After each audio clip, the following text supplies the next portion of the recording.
told you, I'm here to set you free. There are no paths between lions and men. You may just be my new best friend.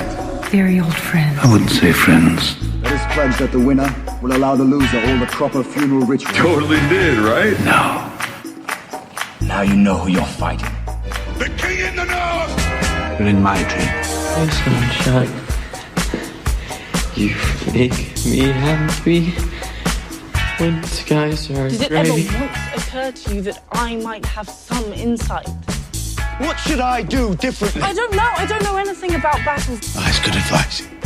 If you think this has a happy ending, you haven't been paying attention. Unfortunately, we have been set back a little bit by some technical difficulties, but we are going to knock out your guys' Westworld questions. I'd like to thank you guys for submitting them either through my Twitter feed or the Amino app Westworld.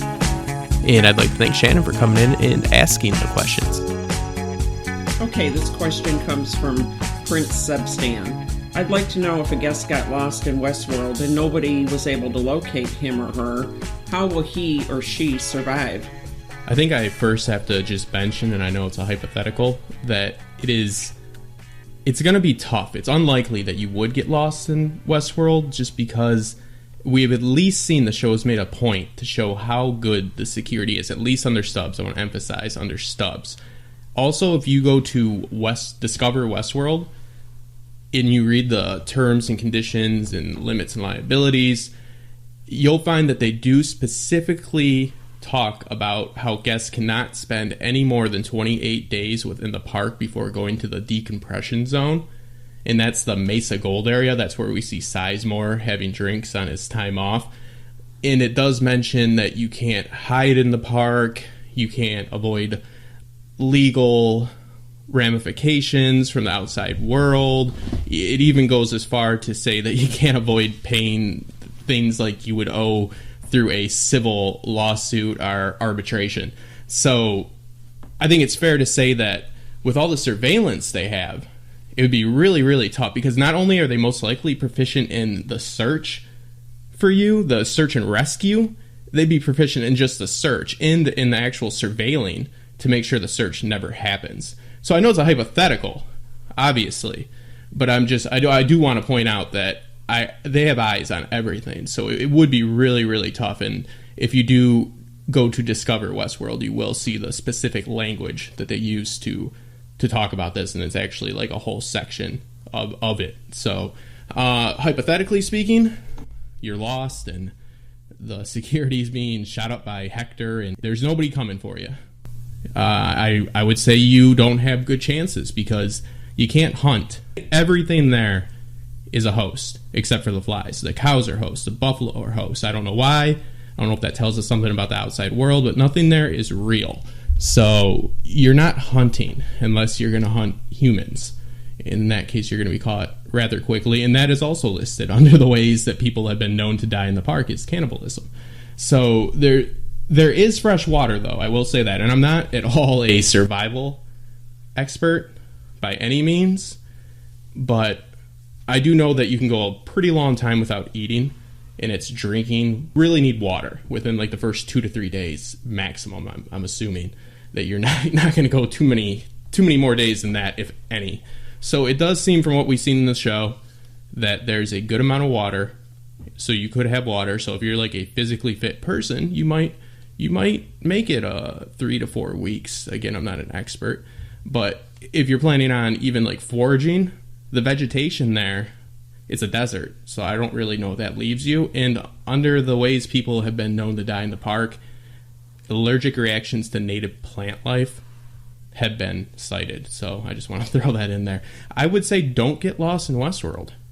That'd be my answer. But yeah, and if you're referring to Logan, because I have a lot of Logan questions about what happened to Logan, I don't think he died in the park. I think he was probably found pretty quickly.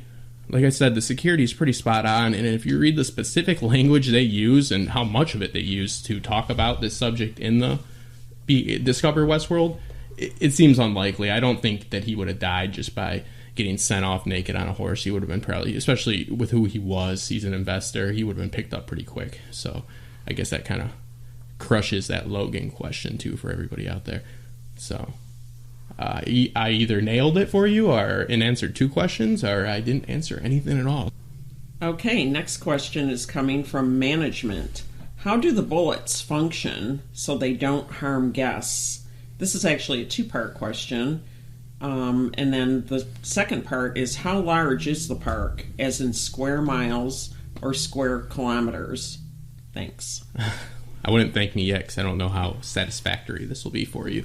If you're anything like me, this isn't going to answer your first question, at least. There's 2 examples of when they do make an attempt to at least delve into this a little bit, and it's from Discover Westworld.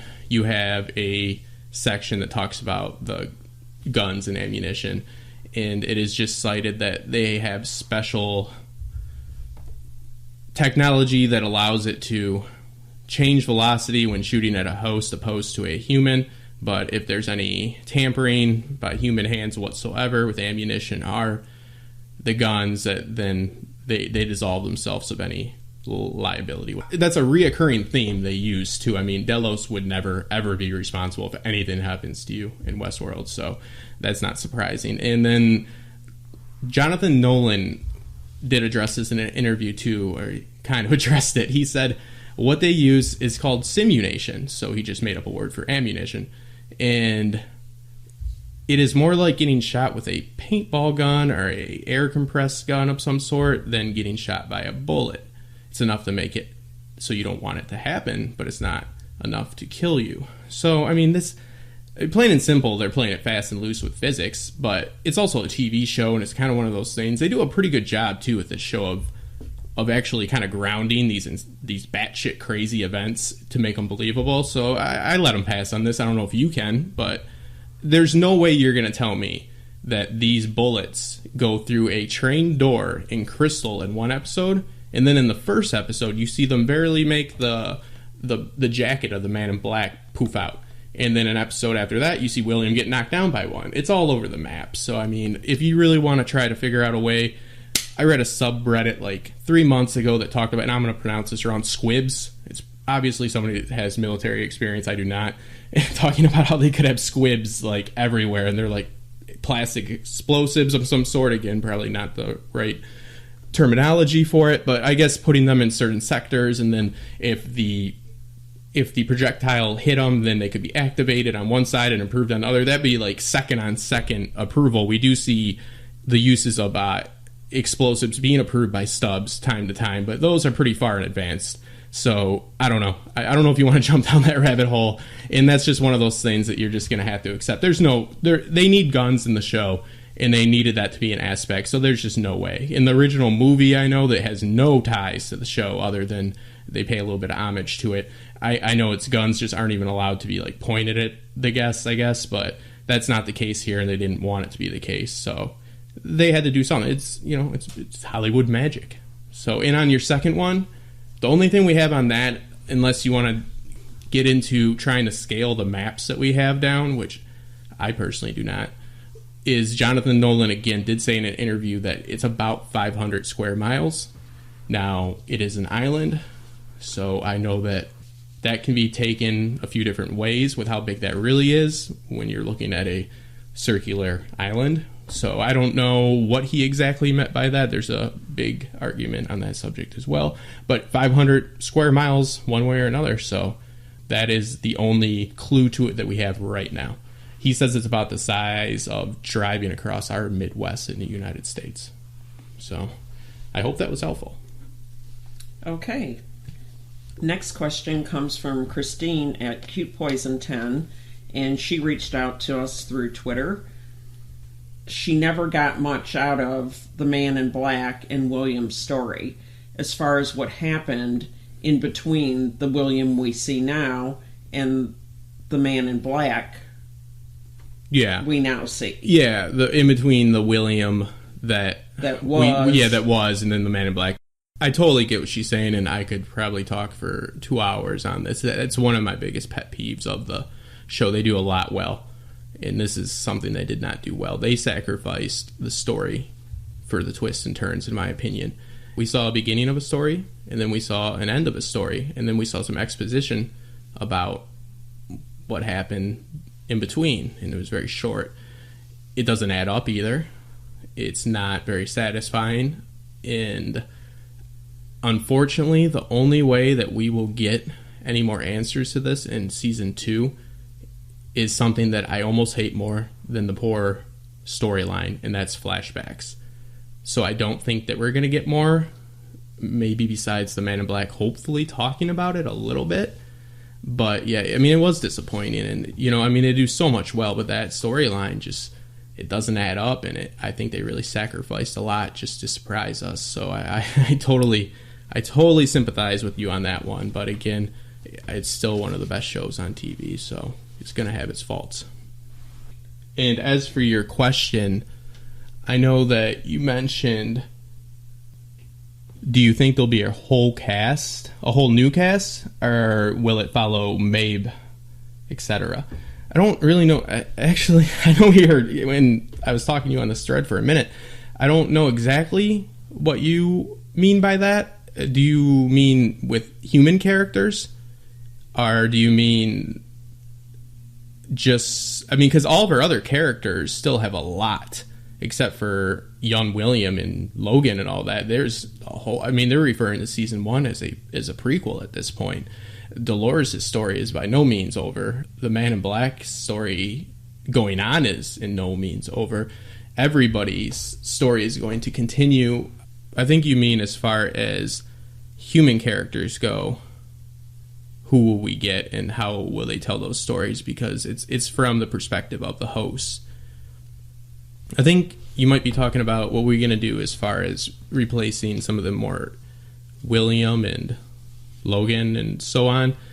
And I do believe that they will be replaced with the board members. We didn't really see a lot of them, at least in detail. So I think that we're probably going to get some pretty big names to be some of the survivors after this mini massacre that we're going to be starting off season 2 with, that we ended off season 1 with. So I think that we'll probably get a good amount of new casting in that department right there. I think that the Delos board members will be some at least pretty big names in Hollywood. So I hope that's what you were leaning towards, because everybody else has a lot of story left. A lot.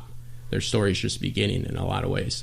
So okay, the next question comes from Lady Venom. She asks, will the hosts infiltrate the mainland? Will we get to see the other worlds surrounding Westworld? Well, it depends what you mean by mainland. A lot of people are guessing that this is an island, and it does look like it is an island from everything we've seen on the show and all the maps. But mainland is not necessarily just a landmass that is adjacent to a island. Mainland is described as a larger and often politically, economically, or demographically more significant than the politically associated territories. I take mainland as anything that is outside of whatever Delos owns.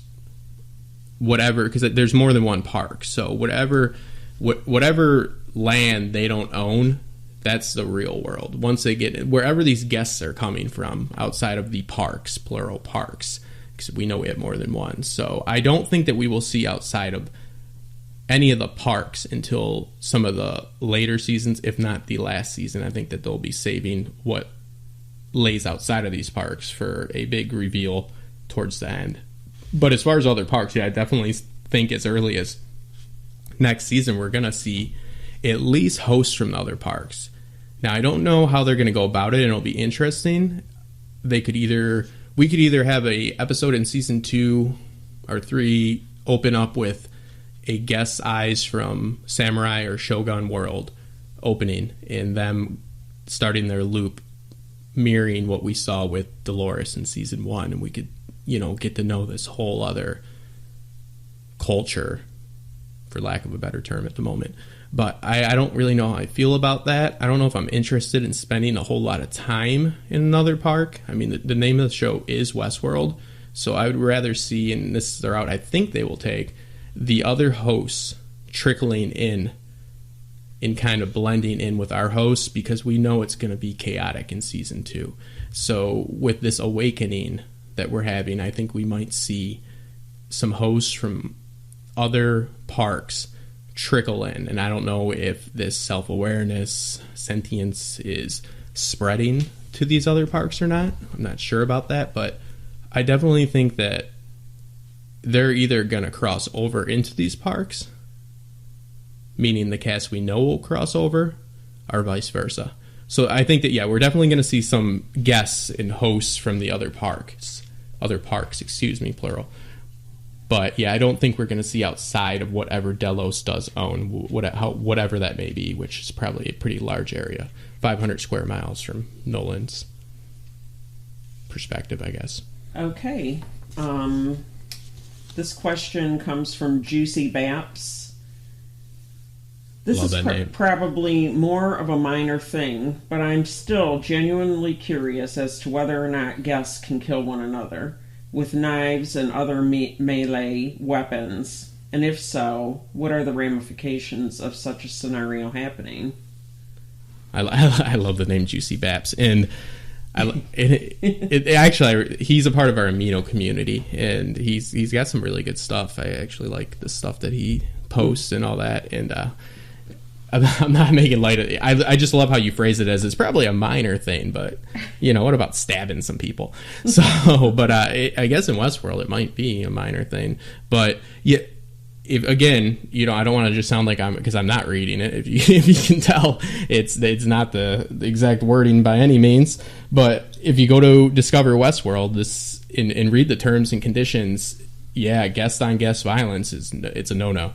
So you are not doing that, and the ramifications are legal ramifications. And Delos, of course, does try to keep these as contained as possible. I don't know exactly what legal rights they have, but it does mention that they try to solve these things within Delos's territory. But if they have to involve the outside laws or the outside legal systems, that they will have to be called in. Of course, this is most likely to protect their intellectual property and to no guest wants to go there and have anything that they do be known. So releasing any type of information that happens in there kind of goes against everything they say, but it does say that if it comes to that, they will do that. On to what you're speaking to about the melee weapons. I think what you're thinking about is with the guns and how they safeguard certain objects with the hosts. As far as we saw with the Stray, we saw how he was the only person that could hold that axe because he was the only person that had approval to. So they couldn't even eat dinner because nobody could chop the wood. That doesn't apply to the guests, obviously. Now, there is something called a Good Samaritan reflex that is programmed into these hosts, and this actually programmed into the livestock as well. So everything from a cow to a horse to a actual host, to a Hector or anybody else, has a Good Samaritan reflex where if they see a guest in danger, that they will try to prevent it. Now that essentially is, I don't know if you've ever been to a nightclub or anywhere that has a lot of people or there's a little bit of danger and there's police or security. You can't always count on a bouncer or a police officer to save you, so, or much less a cow.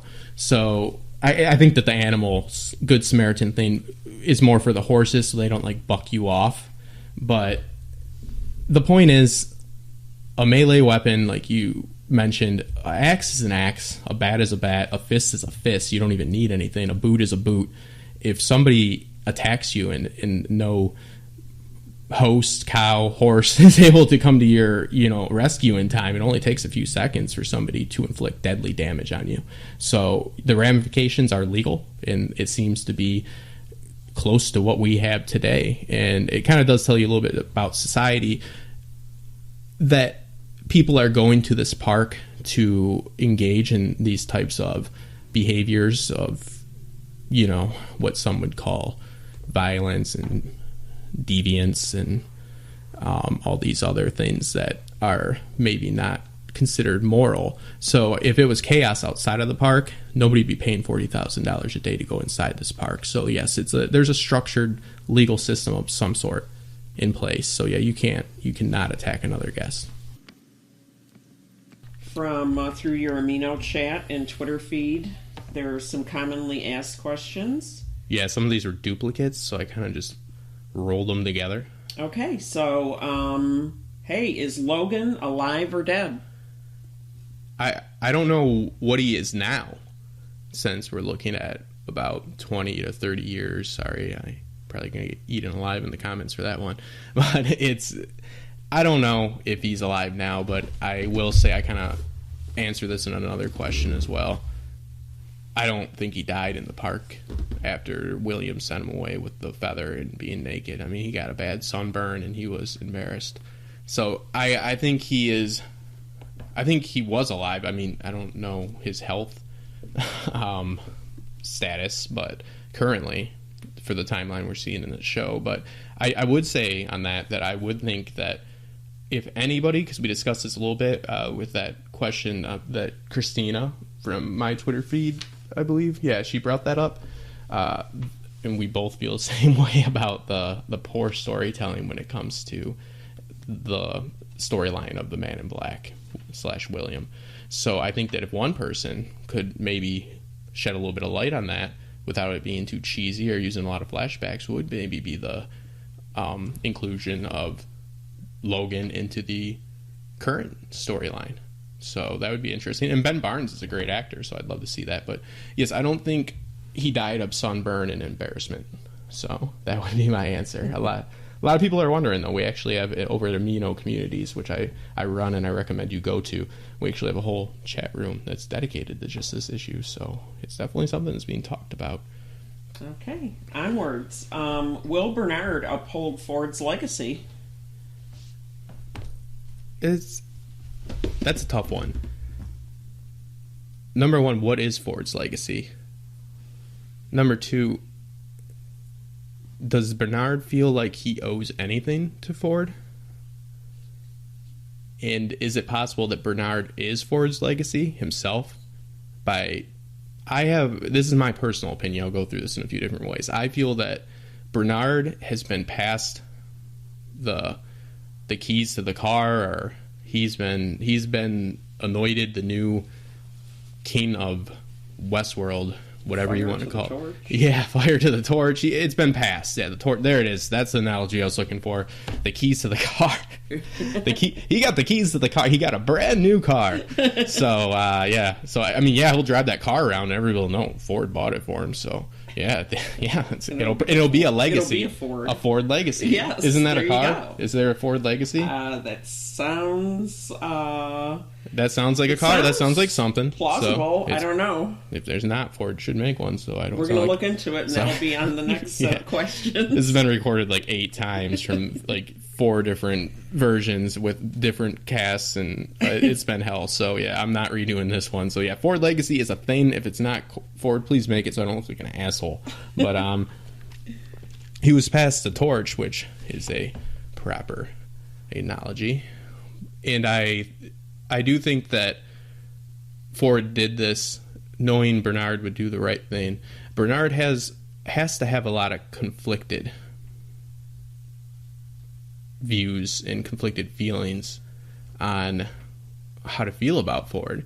He's been lied to his whole host life. He's had his memory erased. He's done things that he might not have personally done, probably would not have personally done. And he has a lot of... he's got a lot of thinking and drinking on that one. So it'll be interesting. I mean, I think it's going to be very interesting to see how he is going to be dealing with Dolores, because Dolores is like in full-on Wyatt mode right now, going crazy. And he's stuck between two worlds. He has just realized that he's a host, but in his mind, he's lived most of his life. He's not like the other hosts. He has actually fully been immersed into the human aspect. He lived in a loop, but his loop was to be a human. So just as hard as it is for them to break their loops of being working at the brothel or being the sheriff or being the outlaw, it's going to be a little bit hard for him. What is he supposed to go do? His next move has got to be tough because he sympathizes with definitely the other human people around him that work there that are being murdered. And also, he doesn't want to probably be a traitor to his own kind. So it all kind of depends on, I guess, what you consider being. It all really depends on what you feel the being human means. So I think he's going to have a lot of internal struggles. So I guess I'm getting a little bit off track on this one, but to answer your question, I don't think Bernard feels it's necessary to carry on Ford's legacy. And ironically, and again, if this makes any sense, I think that might be Ford. If we take Ford's final actions at face value, that tells me that Ford, definitely the man that knew everything, kind of knew Bernard wouldn't do this and passed on the torch anyways. So carrying on Ford's legacy would be making his own decisions. So yeah, I don't think that he feels too much obligation to Ford at this point, if that helped at all. But yeah, I mean, I think that him out of everybody is just going to be struggling the most because his loop was being human. So how do you, and if the goal is to be human, which is subjective, how is he going to go about breaking that loop and still be able to function in the real world? You know, I don't know. Maybe he'll go and work at the brothel so he can experience that side of being a host. I don't know. Maybe he'll go to the other side of that coin. But yeah, that's my answer. I don't think he feels it's necessary, and ironically, that just might be Ford's legacy. So, nailed that one. Alrighty. So, what about this?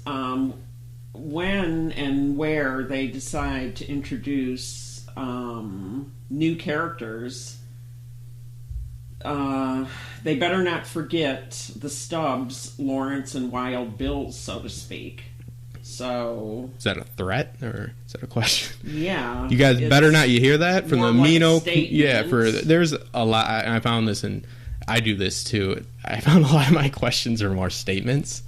It's almost like they can't. Well, I think what they mean, forget them. Yeah, a lot of people are just worried that they're going to forget them, and I don't think. Let me discover Westworld. If you look into that at all, they have not. There's been GPS on Stubbs. There's been sound bites from Elsie, and I think that Ford purposely, like I said, Stubbs is under Stubbs' control. Security was top notch. Now, when Stubbs was taken out of the picture, when Ford had to in place his master plan at the end, it was that is a complete definition of a skeleton crew. It's the shittiest skeleton crew I've ever seen. I mean, they were being hacked to pieces by Hector. So he was taken out of the game for a little bit on purpose, and I think Elsie was probably taken out for her own safety. So now I don't think that they're going to come out being too happy, especially a guy like Stubbs. Stubbs is in there, and I think that the reason that a lot of these guests won't be slaughtered, because at the end of the season one, in the finale of season one, it looks as though they're going to be slaughtered immediately. I think that Stubbs is going to intervene, and again, I don't think he's going to be happy. He's not going to be very thankful to Ford. I don't think anybody's going to be too thankful to Ford overall. I don't think he's going to say, "Oh, thanks for putting me aside so this could start." So yeah, I'm still alive, but yeah, he's not going to be pleased that 80 of his guys are dead and everything's gone to shit. And Elsie's kind of a character I don't really know how to feel about. She seemed like she didn't, I don't know, like the little bit we got from her was just a snarky, it was funny and all that, but she didn't really fit to me. So I really don't know how to read her, to be honest. She is definitely sympathetic to the host more than most. And the type of personality that they have given her, she's a little snarky and she does what she wants. She's funny again, but she was kind of an oddball. So I don't really know where they will place her, but I will tell you, yeah, they haven't forgotten, and I agree with you, they better not. So that's that on that. Okay. What is your favorite storyline? Maeve. Maeve's storyline was, in my opinion, done I mean, just by miles better than even Dolores's. Maeve's storyline gave us twists and turns without sacrificing narrative. There was poetic moments. There was genuine moments of surprise, sympathy, anger, either both with her and against those that were doing her wrong. I love how her whole narrative was her escape. And this woman that we thought going rogue the whole time was actually just following her loop that Ford had given her. And she just keeps fighting it. She's so resilient. And even when she's told point blank, she says, no, it's my decision, no matter what, no matter what. But then at the end, I watch these shows like I'm a freaking detective. So I don't really like to miss much, but I was really happy that I missed the plot twist, the turn. I missed where they were going with that. I was actually surprised when it was revealed. So when she got on that train and she saw that little girl and her mom and she got off, her narrative, her loop, her programming was to go to the mainland. So she broke it then. She had not broken it prior to that. She broke it at that moment. And it, you know, she said it even a few minutes before that's not her daughter. That's just something another story they programmed, blah, blah, blah. And she still saw that love, and she still that's a very human feeling. It doesn't matter. It's like, it's the whole ignorance is bliss thing. It doesn't matter, you know. It's the same as if somebody is your father your whole life and then you find out technically they're not. Do you not love them at some point because it's not real technically? Well, they're not really your father. You know, I know it's a little bit more complicated than that, but I found a lot of human connections more than with any other storyline. And again, with, like, when I say it was poetic, you know, she pretty much, she chose to die so she could live multiple times. I mean, she went through painful deaths, and they say there's no such thing as a painless birth. And I think that is a ongoing theme throughout this. But I really liked it I really liked the use of it more with her storyline than anything else. I love, and the way they shot that scene with her and a Hector when she burned down that tent. It was really well done, in my opinion. And there was still a twist. You still got that shock, and I actually didn't even catch it until the end. And it was still a good story. A Dolores storyline where you have all these twists and turns and everything, and, you know, then by the end of it, the story is shit. The story doesn't make, the narrative is done. It's not, if you watch it, and people have edited it together so it's a linear narrative, it's not good. It's not good storytelling. So you sacrifice just so you can have shock. So I really enjoyed Maeve's more than anything, for sure. You know, she looked like she was a madam at a brothel that they made look like a Disney princess. I mean, it's just so many conflicting things going together that seem to work. They seem to click together, if that makes any sense. I really enjoyed it. So definitely Maeve, and I'm interested to definitely see where she's gonna land as far as allegiance when she does make it back to the park. So that was my long-winded, probably. Nope, very good. There we go. That's why she's here. No, I think I agree. Her storyline is beautiful, really. What about this? Chances of a Game of Thrones world? In your minds, in my mind, it's already happened. So very good in this show now. George R.R. Martin did actually. Is that in the show? No, but or just a separate show. What they mean is, it's been teased, and there's similarities, of course. But George R.R. Martin did take a meeting to talk to them, because in the original movie, again, this is a pet peeve of mine, that movie is not canon. It's barely even source material. They took the idea of having a park like this, and then they flipped the perspective from the humans to the host. So we're seeing it from the host's eyes, and that's it. That ends there. That, yes, some of the characters have similar traits to the other ones, but there is that there's no Roman world. There's not yet, at least, and if there is, it's not because it was in the movie. I doubt they're going to go that way. They're not connected. They're just, it's a inspiration. So, and they pay homage to it.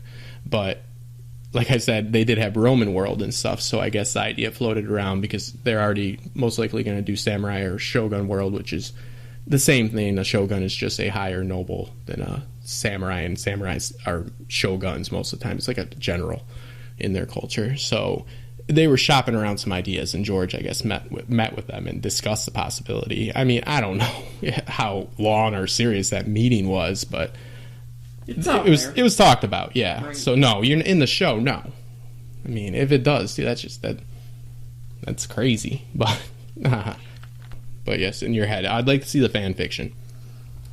Okay. Another favorite question. Is Ford dead, or was it host Ford that was killed? Ford is dead. He is dead. Anthony Hopkins is not coming back. He has no reason to come back. He did 10 awesome episodes. He knocked it out of the park. It was great. He has nowhere to go but down if he came back. Recently, Jonathan Nolan, in an interview, did say it was... Now, this doesn't rule out the whole robot Ford theory, and I could be wrong on this. I've been wrong many times, and I'll probably regret being so dickish about it, but he did clarify that was not at least that wasn't the host Ford. And again, that doesn't exist yet. We just saw a host being made. That's not necessarily Ford, but he did say it was the actual Ford that was shot. And I know that doesn't alleviate the possibility of a host Ford, but yeah, I am not a rich man, but I would bet a lot of money that he is not coming back. So that's my answer on. Who was the machine we saw during Teresa's death scene building? Oh, Ford, of course, because it wasn't Ford. No, it was. It. I don't know if it was building anybody of significance at this point. I think that was something to maybe it was somewhat of a, what would they call that? A red herring. Yes. And also, I think it's to definitely demonstrate that they are able to build in that old location. So, and Ford says something along the lines of, they don't do them as quick with that machine, or it doesn't build them as quick, but builds them good, or something like that. So even in the dialogue, they'd mention it. So it's going to come into play, but I don't think that it was anybody that we know yet, in my opinion. So it doesn't have to be somebody. But I mean, they definitely made a point to show it, and I think it was to kind of throw us off, but I think that it will make somebody in the future. So, okay. Do you think there's anything to the multiple shots that we see? The seemingly end was stairs and escalators. There's a heavy creation theme to this show, and they definitely utilize visuals, especially in the opening credits and throughout this show. There was somebody in the Mino community that did a great post about Dante's Inferno and related the imagery. I'm not an expert in that area, but I definitely think that, number one, for sure, it's to show how vast that this place actually is. I know that in an interview, I know I say that a lot, but I'd rather go off interviews with Jonathan Nolan than speculation from other fans, or myself even. Well, maybe not myself, but he did say that it's equivalent to like 100-story skyscraper. That's like their offices.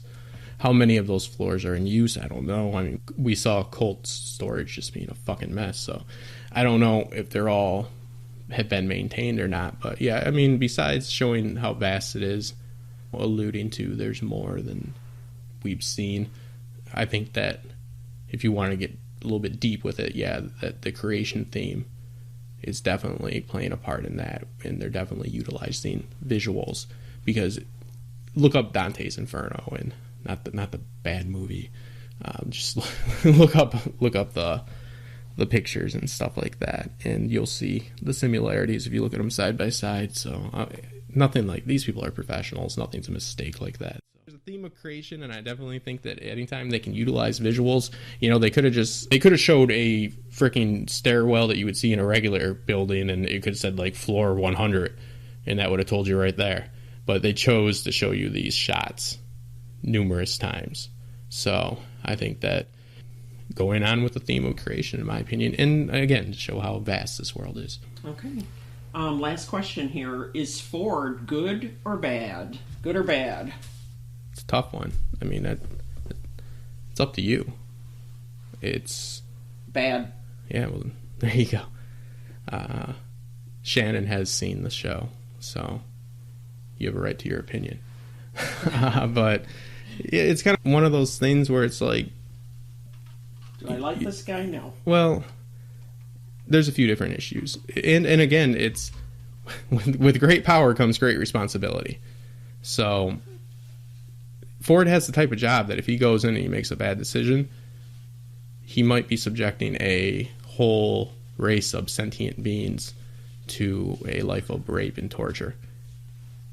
If I go to work, or Shannon goes to work, or most people go to work and have a bad day, a presentation might not go well, sales might not be great, you might not hit your quota on something you're supposed to be manufacturing, So I'm not saying that he gets some sort of pleasure out of this, though. Yeah.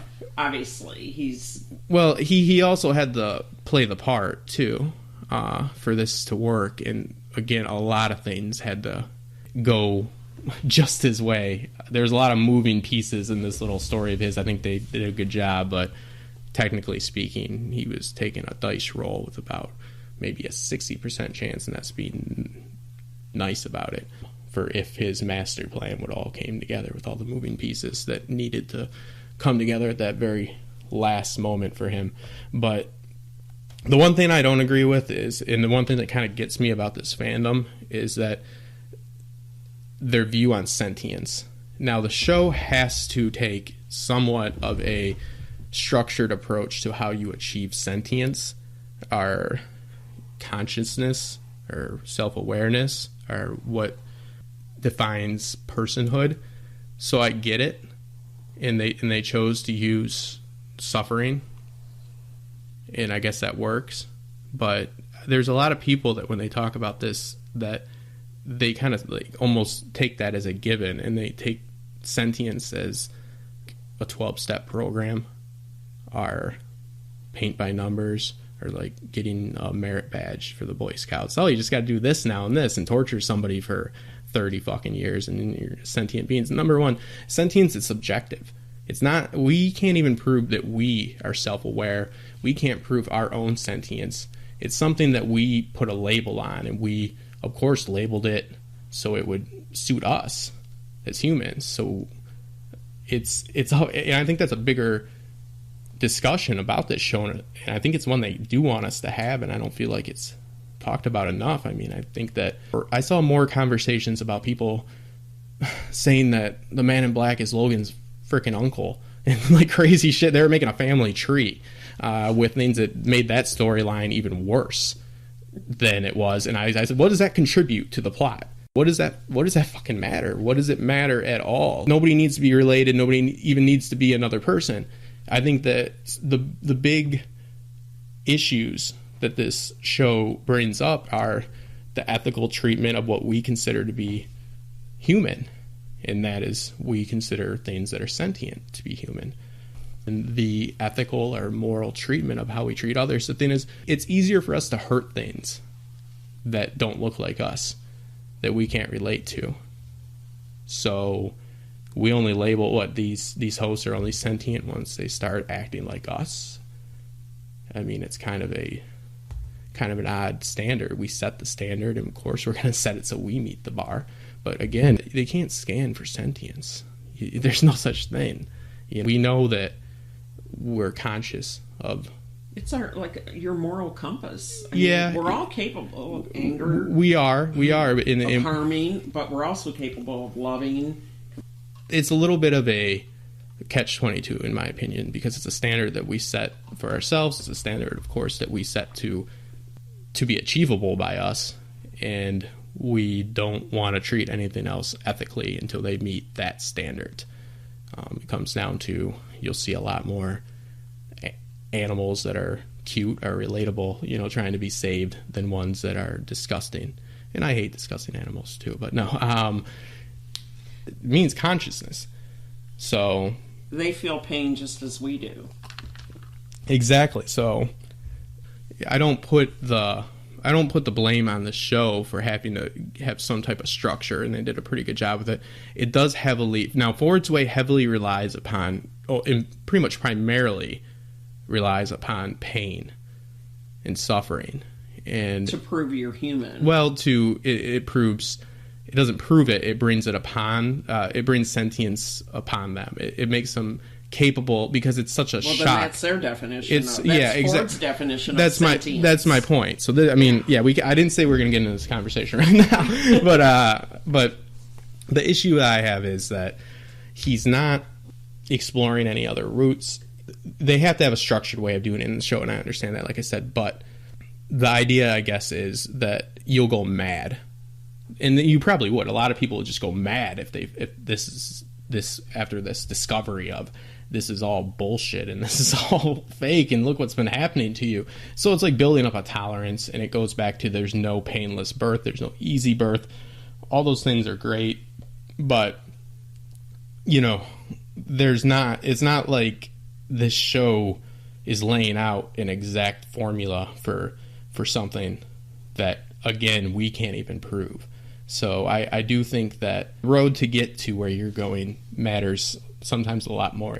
I would say that there's no good or bad people. There's very few good or bad people in this world, and I don't think there's really anybody, even some of the worst people in history, I guaranteed inside their own minds, they're not thinking that they're bad people. Mm-hmm. People just don't work like that. It's not human nature to do that. So you're justifying what you do, and I think you'd be surprised to know what people can justify, and I think Ford justified a lot. I think that he's neither good or bad, just like everybody. I think that the method he used to get there, if that's the only method in this world that we're seeing, because it is a TV show, then yes, it was for the greater good. But it's subjective, just like everything in this show. And I love the way that he revealed his master plan and stuff like that. I love how he quotes literature. I mean, if you're talking about traits, I love him. I mean, he's great. He's a guy you want to drink scotch with and have intelligent conversations with. He's probably not a guy I want raising my kids, because he'll probably just hit them a lot until they become what he considers sentient. To be human. Yeah, they're sentient now. I'm like, well, they're in the hospital, but right. Thanks, Ford. Yeah, another one's at a brothel, and he's not there visiting. So, thank you, everybody. Hopefully, by next Wednesday, we will have a full broadcast out for you. The broadcast is going to cover shows like The Walking Dead, Vikings, Game of Thrones, Westworld, of course, Black Sails, and it's going to be a show it'll last up to 2 hours. It'll vary. It's going to cover a vast area. It's not going to be something that is only going to focus on one show ever. I only talk about one show because, number one, I have more than one interest. This was all about Westworld, but this was because this was supposed to be a segment once our first mishap happened, and I needed to add a question segment, and you guys are so kind by giving me all these great questions, so that's why I'm just answering them now. But this is not going to resemble what the show will eventually be. We will cover more than one subject. I'm not going to freak out when Westworld ends next season or Vikings ends this season, because we talk about more than one show. In those shows that I mentioned, The Walking Dead, Game of Thrones, Vikings, Black Sails, I think I'm forgetting one, but it'll come to me. Those should give you an idea of what the theme will be. So we're definitely going to be adding things. I know that there's a lot of the American Gods is coming out. I'm waiting to see if that's going to be something I am going to be wanting to discuss. And I also, like I said, I mentioned participation and how much it means and how much I need it. If you guys think there's something I should be talking about or I should be watching, I want you to let me know. Also movies. Of course, we'll be talking about the Marvel Universe and DC. Yeah, I want to hear what you guys want to hear, and I want to talk about what you want to know about. So that takes you guys letting me know. So I appreciate you listening. Hopefully I answered some of these questions to your satisfaction. And I'd like to thank Shannon for coming in. And I'd like to thank Joanna. I'd like to thank Tarzan. And I'd like to thank everybody else you're not hearing right now, because there are 3 other casts that we made for this that covered a variety of subjects that I just spoke of, and unfortunately. And I will be doing the second half of YouTube Confidential with the host of Trial by Trivia, Tarzan. That should be out in the next few days. So again, sorry for the delays.